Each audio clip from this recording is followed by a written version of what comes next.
Noddy Holder's voice once shook stadiums and defined an era, yet behind the anthems, glitter, and roaring crowds was a life marked by exhaustion, sacrifice, and resilience that few fans ever fully understood. Born in 1946 into a working-class family, music was not a privilege handed to him but something he chased relentlessly, forming his first band by the age of 13 and standing out immediately with a raspy, powerful voice that cut through any room. His talent carried him through early bands, recording studios, and finally to Slade, the group that would turn him into the face and sound of 1970s glam rock.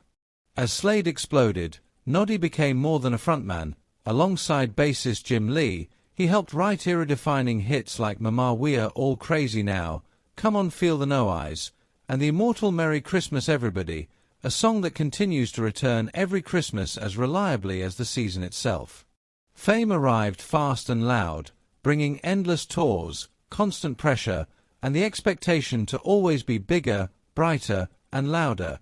Yet Noddy remained unusually grounded, avoiding the destructive excesses that swallowed many of his peers. Even so, success took its toll, and cracks slowly formed within the band, driven by the same forces that tear apart so many rock groups: ego, money, substance use, relationships, and creative conflict.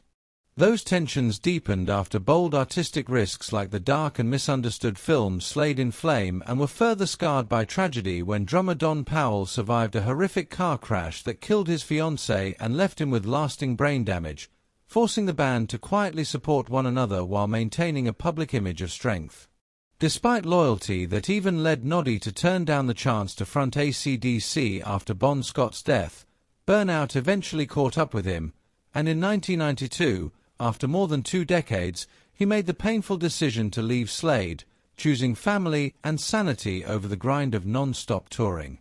Reinvention followed as he moved into television and radio, revealing warmth, humor, and charisma beyond the stage, while his personal life evolved through love, divorce, and eventually stability with his wife Susan Holder, with whom he found balance, fatherhood again, and a quieter happiness.